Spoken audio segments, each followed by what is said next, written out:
In 2014, researchers at Princeton University conducted a fascinating and revealing study to explore how the method of taking notes could impact the way students retain and recall information. They divided an entire classroom into two distinct groups. Each group was instructed to take notes during lectures, but the method assigned to each group was very different. One group was told to take notes using the traditional old-school method by hand, using pen and paper.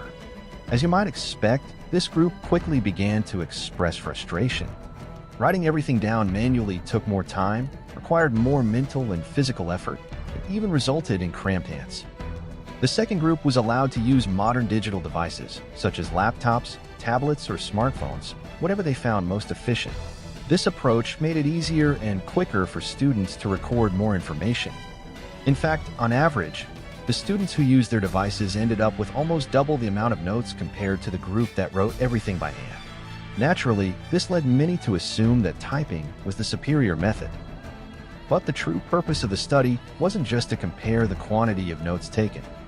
The researchers were far more interested in something deeper: which method actually helped students remember and understand the material better. So, at the end of the academic semester, they reviewed the final exam scores of both groups. The results were both surprising and significant. The students who had taken notes by hand outperformed their peers by a wide margin.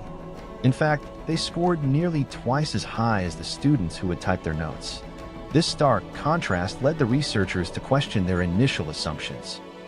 At first, they wondered if the act of writing by hand somehow motivated students to go back and study more afterward, giving them an advantage. To test this theory, they replicated the study 2 more times under stricter conditions. In the first version, they administered a test immediately after the lecture, so there was no chance for additional study time. In the second, they gave students a surprise quiz 1 week later, testing long-term memory.